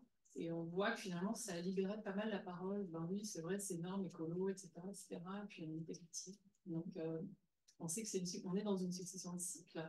Parce que là, on est sur... Il y a plein de questions dans votre question là. Je préfère comprendre Ah bah, toutes les questions. ah bah non, je n'ai pas un cerveau qui permettra de tout retenir. Alors, sur la compta écologique, on l'a testé sur deux de nos entités. Bon, c'est absolument génial. Sauf que ça montre que si on ne change pas le modèle d'affaires, ben, on ne gagne plus d'argent. C'est quelle entreprise que vous avez? Habitat social. L'habitat social. Ouais. Parce qu'il y a l'entité historique du groupe. Et, pardon, mais avec le modèle CAR, en fait. Avec le modèle CAR, oui, absolument. On l'a fait c'était à l'époque, c'était pas Alexandre, c'était ni Philippe Richard, c'était Monsieur Begbo, qui est décédé, hélas, à son âme. Un type super bon. Et vous savez qu'il y a un gars, j'ai déjeuné avec lui hier, il s'appelle Vincent Aurillac, qui a fait l'indice Vérité 40, où il revisite les EBITDA des entreprises, où il multiplie le bilan carbone, enfin, le bilan carbone de la boîte, il lui donne un poids de 100 € la tonne. Et il regarde si l'entreprise fera encore du bénéfice sans. Bon, Jean aussi dit que si on veut vraiment des carbone-humanités, ce n'est pas 100 € la tonne, c'est 3000 € la tonne. Et déjà, rien que 100 € la tonne, il n'y a plus beaucoup de boîtes qui gagnent de l'argent, en fait, en réalité. 100 € étant l'argent qu'il faudrait dépenser pour faire du bas carbone ou séquestrer le carbone, etc. Ce qui n'est pas du tout suffisant, 100 € la tonne aujourd'hui. La preuve, c'est qu'on est à 80 € sur le marché régulé, et on voit bien que ça ne suffit pas. Mais déjà, cet indice montre un truc. Mais quand on fait la comptabilité écologique, c'est exactement ça. C'est qu'il n'est pas interdit de polluer si, et seulement si, tu mets un système pour dépolluer tout de suite. Pas dans 20 ans ou dans 50 ans. Hein. Il n'est pas interdit d'utiliser de l'eau si tu rends à la nature l'eau que tu as utilisée dans le même état que tu l'as pris au départ, c'est-à-dire propre. Il n'est pas interdit d'utiliser un arbre si tu t'assures que tu en as planté suffisamment pour que... parce que quand tu coupes un arbre et que tu dis j'en ai planté 4, un arbre comme ça, il ne remplace pas un arbre comme ça. C'est pas comme ça que ça se marche quand on fait la comptabilité écologique. Donc, il faut savoir compter, quoi. Et quand on fait tout ça bien, on s'aperçoit que le modèle linéaire ne passe pas. Il ne passe pas du tout. Donc, si tu ne passes pas un modèle permacirculaire, tu ne pourras jamais devenir entreprise régénérative. Game over. Donc, nous, on a fait tous les calculs du point de table et voilà, on a le diagnostic, mais après, il faut encore avoir la volonté de prendre la... Mais ça a convaincu à l'interne. Vous savez,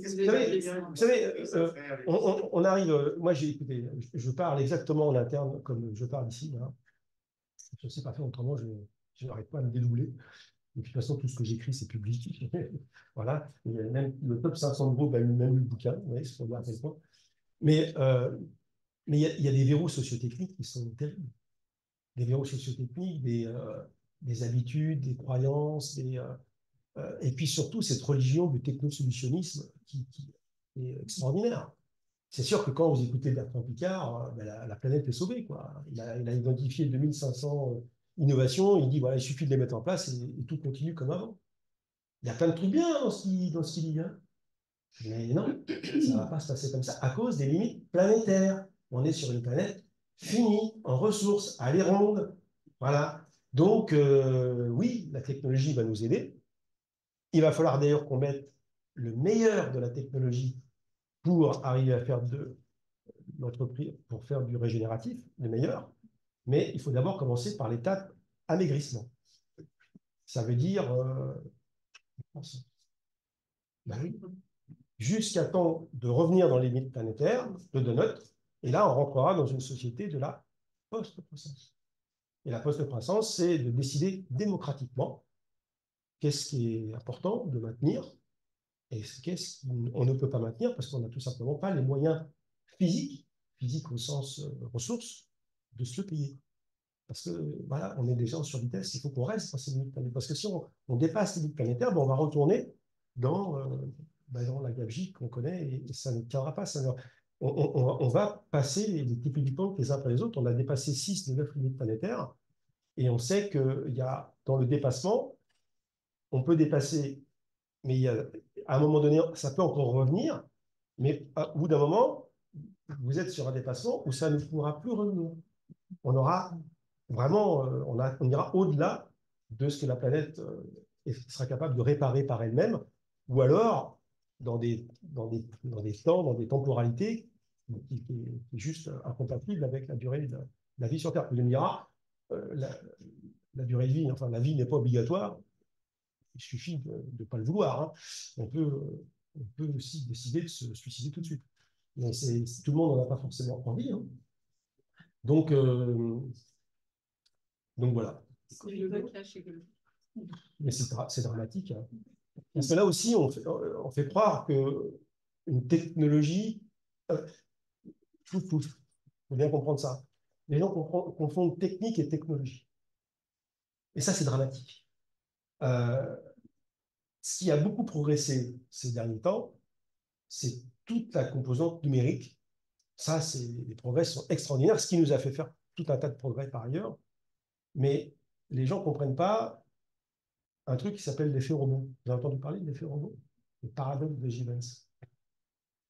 Dès que vous améliorez un truc, n'importe quoi, mais vraiment n'importe quoi, la performance énergétique d'une machine avec moins de matières premières, moins d'énergie pour la faire fonctionner, eh bien, cette intensité que vous avez gagnée, vous le gagnez en intensité, mais vous le perdez en volume parce qu'un produit qui consomme moins d'énergie, qui consomme moins de matières premières, automatiquement, vous le rendez disponible pour une plus grande assiette de consommateurs ou de clients potentiels. Donc, certes, c'est plus efficient, mais il y a plus de gens qui l'utilisent. Bingo, ça consomme plus tard. Les voitures, c'est un cas typique. Hein. Les voitures d'aujourd'hui, l'électronique des moteurs ont fait que ça a beaucoup progressé en termes de consommation. Mais qu'est-ce qu'on a fait en plus que les voitures d'il y a 30 ans ou 40 ans, c'est qu'elles sont plus lourdes, parce qu'elles sont plus confortables, parce qu'on a mis de la sécurité, très bien, c'est très bien, personne ne conteste ça. Sauf que tout ce qu'on a gagné de l'électronique des moteurs, on l'a perdu par l'augmentation du poids et par le nombre de voitures, tout simplement. La loi de Moore en informatique, c'est terrible. La 1G consommait plus que la 2G, la 2G consommait plus que la 3G, etc. Mais par unité de data qu'on consommait, on consomme moins d'énergie pour transporter ou pour traiter 1 gigaoctet de données. Mais les écrans ont de meilleures résolutions, les temps de latence sont plus petits, on envoie des vidéos en permanence, les réseaux sociaux sont arrivés avec les TikTok et compagnie. Donc, finalement, les machines sont plus efficientes, mais on a multiplié les usages. Donc, résultat des courses, rien que le numérique mondial, c'est plus 9% de consommation d'énergie primaire tous les ans.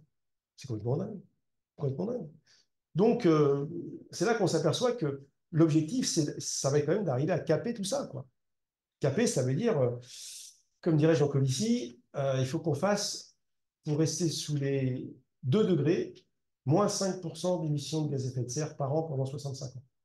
Si on veut rester sous les 1,5 degré, là, tout le monde est mort de rire, c'est moins 9%. Alors les mecs me disent, ah ouais, moins 9%, bah ouais, peut-être que. Mais quand on regarde à quoi ça correspond en réalité dans l'économie réelle, comme dirait un certain PDG, 5% des émissions, c'est l'économie du Japon. Du Japon. C'est-à-dire que quand on a eu le Covid en 2020, on a fait moins 5%, mais c'était une planétaire où tout le monde s'était un peu serré la ceinture pendant quelques semaines. Là, si on veut tenir les 2 degrés, il faut rayer de la carte tous les ans l'économie du Japon pendant 60 ans. Si on veut être à 2,5 degrés, il faut rayer de la carte l'économie de l'Inde tous les ans pendant 60 ans. C'est ça le défi qui est devant nous. Hein. C'est ça le défi qui est devant nous. Alors, si on croit qu'on va pouvoir faire ça avec de la croissance verte, en mettant quelques panneaux solaires, en mettant un peu d'hydrogène, je ne sais pas où, etc., mais on marche sur la tête. C'est pas ça qui va se passer. Du tout, du tout, du tout, du tout. Donc, alors nucléaire, c'est très bien le nucléaire. Hein. C'est Bouygues qui les fabrique. Mais combien de temps il faut pour faire une centrale nucléaire? C'est quoi le mix énergétique nucléaire mondial aujourd'hui? 5%? 5%? Il faut du temps pour faire une centrale nucléaire. Hein. Il faut des compétences. et puis on met des centrales nucléaires dans des pays qui ne sont pas démocratiques. Moi, je veux bien, hein. Mais même, je rappelle qu'on doit être à la neutralité carbone en 2050. On a mis combien de temps pour faire Flamanville, là? Non. Non, mais attendez, si on avait 2000 ans devant nous, je dis pas, mais on n'a pas 2000 ans, hein. Là, il faut qu'on soit à la neutralité dans 25 ans. Moi, j'ai un fils qui a 24 ans, hein. Je le renvoie encore naître hier, hein. Je me dis, putain, il faut qu'on soit neutre en carbone dans 25 ans. Il faut qu'on commence tout de suite, hein. Ouais, il faut qu'on commence ce soir, hein, c'est sûr. Donc, ça montre bien que tout ça, c'est pas un problème de technologie. C'est pas du tout un problème de technologie. C'est un problème de faut qu'on revoie les façons de vivre, hein, tout simplement. Nous, les Occidentaux. Parce qu'on est redevable aussi vis-à-vis de tous ceux qui n'ont pas bénéficié du confort matériel dont on a bénéficié et qu'on utilise mal. Parce que je n'ai pas pu vous raconter les solutions, parce que heureusement, il y a plein de solutions, il y a quand même quelques solutions. Et on est capable. Et c'est ça ça sera mon grand regret, en fait. Hein. C'est un peu la fin du film Don't Look Up. Hein. En fait, on avait tout. Souvent qu'on pose la question, on dit, mais c'est quoi la solution? Mais les solutions, on les a aujourd'hui. Il n'y a pas besoin d'investir dans des start-up nation à la con. On a toutes les solutions pour faire autrement. On sait construire autrement en contributif. BHEP. On sait faire de la perma-entreprise pour bouffer. On sait faire des vêtements. On sait tout faire comme il faudrait qu'on fasse. Il n'y a aucune limite technologique. Aucune. Aucune. Il faut juste de la volonté et du courage. C'est aucune innovation aujourd'hui qui naîtrait aujourd'hui n'aura aucune espèce d'impact sur la trajectoire des 25 ans qui viennent, compte tenu du temps de diffusion des technologies. Voilà. Lisez Bressoz. Toi, je te connais. Toi. Je rebondis sur ce dernier point qu'on n'a pas abordé, évidemment, Lina.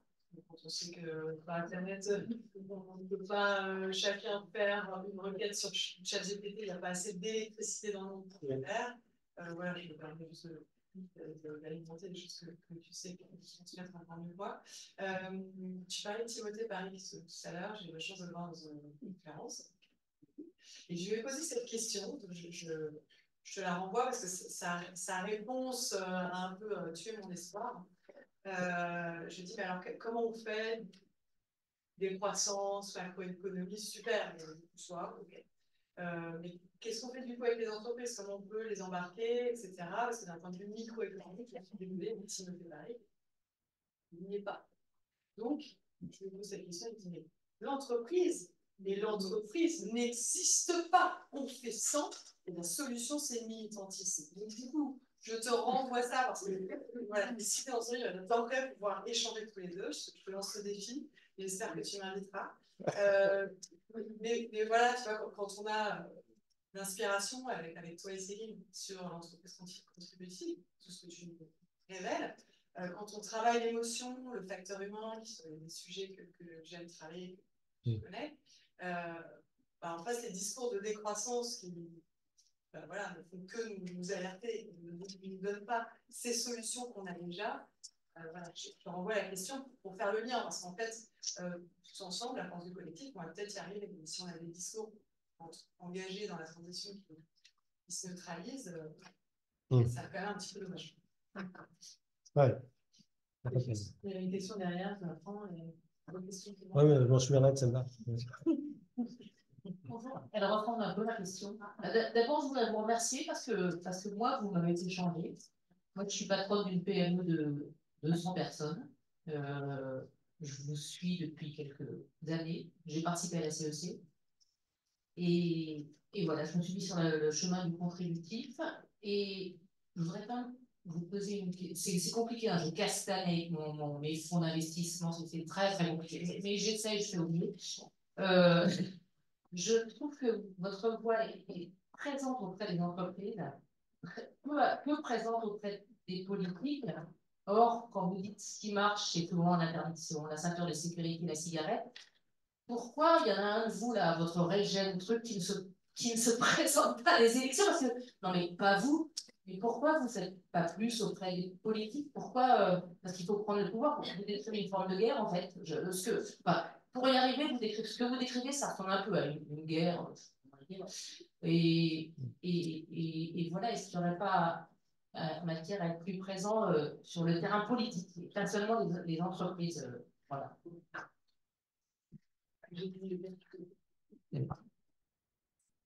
Monsieur le Président. Alors, pour répondre à la question d'Émilie, là, paraît qu'il a reconnu que la dernière partie de son bouquin, ça ne le fait pas. D'ailleurs, c'est pour ça qu'il en écrit un deuxième en ce moment. Donc, il a reconnu. Son bouquin, il est extraordinaire sur les premiers chapitres, hein, mais pas à la fin. Et Adam aussi, elle est d'accord là-dessus. Et parce que bon, on ne peut pas demander à un mec de 33 ans de poser un bon diagnostic, et puis en même temps, c'est comme Jean Covici, hein, pendant très très longtemps, il a très très bien dénoncé le problème, mais il essayait vachement les gens dans le désarroi sur les solutions. Moi, je n'allais pas me positionner sur le problème, Jean-Marc l'a déjà fait, puis voilà, il y a pas tellement de scientifiques qui le font bien mieux que moi. Moi, mon truc, c'était comment on arrive à rester vivant quand on est un entrepreneur. C'est ça mon métier. Hein. Et donc, avec Céline, on a été voir des entrepreneurs qui sont sur le continuum 0 à 100, qui ne sont pas forcément à 100, hein, mais qui sont bien au-delà de 60. Et là, on s'est aperçu qu'il y en avait plein qui faisaient des trucs comme il faudrait qu'elles soient, et puis qui sont sur une approche d'amélioration continue pour tendre vers le régénératif. Parce qu'on n'y arrive pas en une itération, c'est pas vrai. Il faut arriver à capter toutes ces parties prenantes. C'est très compliqué d'y arriver, de le faire vite, c'est impossible. On ne fait pas mûrir une tomate à cachenot, comme on dit chez lui. Ça n'existe pas. Et bien moi, chez Bouygues, ce que j'ai mis en place, et je suis fier de ça, avec mes équipes, eh bien, alors ça correspond à très peu de chiffre d'affaires du groupe, hein, mais on a mis en place des modèles qui vont dans ce sens. Voilà. Sur le BHEP, sur Clixlibre, des choses que vous disiez un petit peu, c'est là-dessus qu'on communique le plus. C'est souvent comme ça dans les boîtes, même si ça ne correspond pas. Et on fait ça avec les forces vives de l'entreprise. Et si je vous parle, si un jour vous m'entendez parler du BHEP, ben c'est vraiment du bâtiment hybride à économie positive. On est sur du net zéro, du vrai net zéro. Et on est en train de le faire avec des vrais clients. Et je peux vous dire que ça enthousiasme complètement les équipes de travailler là-dessus. Donc, on a trouvé la solution. Justement, là-dessus, tu disais que Ouais. la solution, on les a. France, Alex Cash, ça s'appelle. Et en fait, les gens, clients, tout le monde ne veut pas mettre le prix parce que c'est pas une question, même pas de prix, parce que dans le cas du BHP, ça coûte même moins cher. Mais c'est les verrous sociotechniques. On en parle dans le livre aussi. Le problème, c'est que vous savez, il y a trois mots qui mettent au dépôt de bilan. Hein. Frontière, méfiance et certitude. Mais ce qui tue le plus les boîtes, c'est la certitude. On a toujours fait comme ça. Ça marchera jamais. Les gens, ils sont pour le progrès, mais contre le changement. c'est des pieds, c'est pas une certitude. Oui, mais moi, j'utilise toujours cette métaphore de la bouteille de ketchup. Hein. Là, il faut qu'on insiste un peu, là, dans les anciennes bouteilles. Hein. Vous secouez vachement, il n'y a rien qui sort, puis après, tout sort en même temps. Ça va sortir. Ça va sortir. C'est Victor Hugo qui disait qu'on ne résiste pas à une idée dont l'heure vient d'arriver. Et je pense que l'heure du régénératif est arrivée. Il faut juste qu'on essaye d'insister un peu avant de mourir. Mais maintenant, on est Agnès et moi, ça suffira. Parce qu'Agnès, en plus, elle n'a plus que ça à foutre. Alors, du coup, la politique. Alors, la politique, ben non. Non, parce que d'abord, je ne sais pas faire. Et puis, je ne sais pas mentir. Donc, ça va être compliqué. Et puis, non, mais chacun son métier. Oui, je le comprends. On l'a dit à Jean-Marc aussi 10 fois. Hein. Je ne sais pas comment ça marche. Moi, je reste dans ma sphère de... Vous avez raison. Mais déjà, mon discours, il est politique par essence. Je pense, il est politique. Mais de là à faire de la politique, oui, alors, dire, si j'étais vraiment courageux, j'irais me confronter aux élections, mais je manque un peu de courage. Cette coalition, ça va être un peu du lobbying. Non vertueux existe. Non, mais je m'exprime quand même. Hein. J'écris un livre, je fais des conférences. J'essaie de faire un maximum de conférences. Oui, mais il n'y a rien sur la gouvernance. Il y a un chapitre sur le management. Ouais. Et sur la gouvernance, c'est pas hyper clair. C'est vrai, vous avez raison. Vous avez raison. Mais non, mais je ne conteste pas. La gouvernance, c'est un sujet qui n'est pas suffisamment traité. Vous avez raison. Donc, un deuxième livre, pas le même. Pour Impact France. Oui. Et puis mais non, mais c'est sûr que c'est une lacune. Hein, vous avez complètement raison. Mais bon, mais peut-être un jour, je ferai la politique, hein, je ferai la retraite. Il y a encore 3 questions. On les dépêche parce qu'on normalement, ils vont nous mettre de l'ordre. On va prendre les 3 et puis... Je voulais juste vous demander si en fait, vous faites le lien avec les us commerciales, les entreprises des us commerciales, vous avez fait bien, vous avez pas fait bien, vous avez réfléchi, vous avez pas réfléchi. C'est viré ou pas, comme modèle de transformation du modèle. Non, mais oui, je suis fan. Je suis fan. Les US, les Scott, les SIC, les ESS. Mais ça ne peut pas faire toute l'économie mondiale, ça. Imagine un Danone les us commerciales. Ouais. Je sais pas, non, mais franchement. Oui, non, mais vous avez raison. Mais une chose est sûre, c'est que pour le coup, Paris qu'en parle de ça. Et, voilà, mais c'est petit. Mais si c'est Danone. Ouais. Pour moi, les us commerciales, c'est l'entreprise à mission sans avec les obligations. Et c'est une entreprise familiale, mais. Non, mais les fondations. Non, mais attendez, il y a aujourd'hui des outils, les fondations actionnaires, les sociétés avec ces modèles-là. J'y crois beaucoup. Maintenant, qu'est-ce qu'on fait des conglomérats? Qu'est-ce qu'on fait des trusts? Qu'est-ce qu'on fait de tout ça? Pour l'instant, les trusts, les conglomérats, ils ne veulent pas être Non, c'est vrai. Mais bon, là, ce sujet gouvernance, il est à creuser. Je suis d'accord avec vous. Alors, moi, je vous remercie beaucoup pour cette passionnante conférence. Merci. Je voulais savoir, vous avez parlé de la comptabilité écologique. En fait, si on veut motiver les gens plus par le plaisir et l'envie que par la coercition, il faut qu'ils aient envie de gagner. Et la comptabilité écologique, c'est peut-être un moyen de valoriser ce qu'on peut gagner en valorisant ce qu'on détruit au lieu de le... Ah bah oui. Et donc, moi, j'avais un espoir, est-ce que vous avez le même, c'est que le CSRD, finalement, c'est le pied dans la porte de valoriser l'externalité négative aujourd'hui. De toute façon, on est obligé de rendre des comptes dessus. Ouais, ben...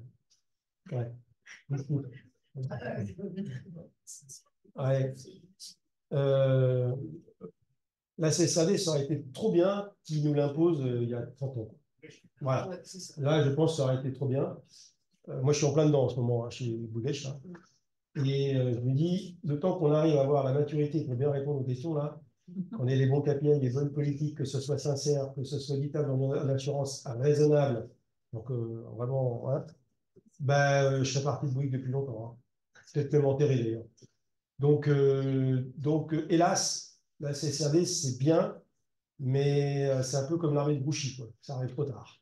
Il va falloir qu'on fasse sans la CSRD. Hélas. Il y a combien de gens chez Bouygues sur la CSRD en ce moment? Bon, j'en sais rien, on est nombreux. Ouais. Ça nous occupe.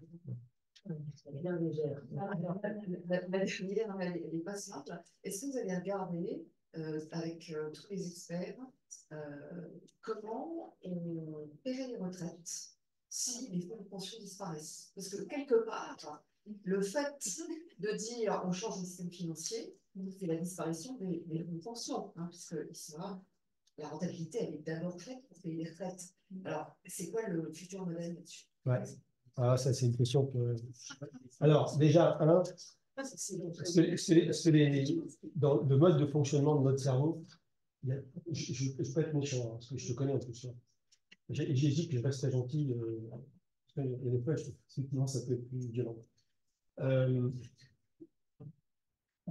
Souvent, on me dit, Fabrice, mais tu te rends compte, si il y avait que ça... je vais prendre un exemple.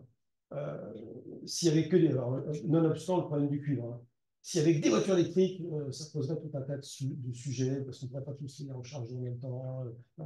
Si on avait... Bon. Le problème, c'est si on décidait demain d'adopter un modèle d'affaires régénératif, de toute manière, il y a 0 chance sur 100 qu'on arrive à faire cette mutations en 1 an, en 2 ans, en même 3 ans. C'est pour ça que Shift Project, je vais prendre ma casquette Shift, on a tout à fait conscience que opérer ce type de transition, c'est ce qu'il va falloir qu'on en fasse une, parce que sinon ça s'imposera à nous, ça se planifie. Ça se planifie. Et donc, bien entendu, on ne peut pas arrêter du jour au lendemain le système actuel. C'est évident, ça ne marchera pas. Par contre, il faut planifier sa disparition. Ça, oui. Et le plus tôt on aura trouvé l'alternative, eh bien, on va pouvoir dire, là, comme pour l'automobile, 2035, on arrête le thermique, Et donc, on dit aux industriels, vous avez 14 ans pour vous préparer. Ben là, on pourrait dire, les systèmes de fonds, hein, on va les arrêter en 2055. Voilà. Et donc, il faut trouver un système alternatif pour faire le go-between et y arriver. Là, on ne viole personne. On dit simplement, ce système n'est pas pérenne, donc il faut le changer, et donc on le planifie. Et bien ça, c'est le PTEF, c'est le plan de transformation de l'économie française, c'est le plan de transformation de l'économie européenne, donc on va faire pareil. Et lisez bien le PTEF2 qui va sortir dans les mois qui viennent. C'est exactement ça, parce qu'on a tout à fait conscience qu'on ne pourra pas tout arrêter, ce qui est mal aujourd'hui, d'un coup de baguette magique, c'est impossible. Et le modèle qu'il avait déjà Mais bien sûr qu'on l'a trouvé. Bien sûr qu'on l'a trouvé. Ben heureusement, je vous ai dit que ce n'est pas un problème de solution. En aucun cas, c'est un problème de solution. C'est un problème de volonté. Il y a un peu de vieillissement démographique. En plus, c'est une bonne canicule, cette part.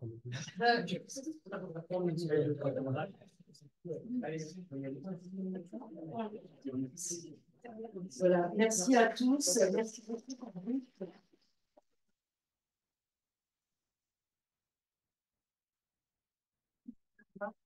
Merci Maggie. Et puis, vous êtes invité à venir quand vous voulez. Agnès aussi d'ailleurs. On va essayer de boire un petit verre. Il est sur LinkedIn, hein, ça c'est important. Déjà fait des posts. Ah, d'accord, il faut poster sur LinkedIn. Bon, allez, rentrez bien. Bye.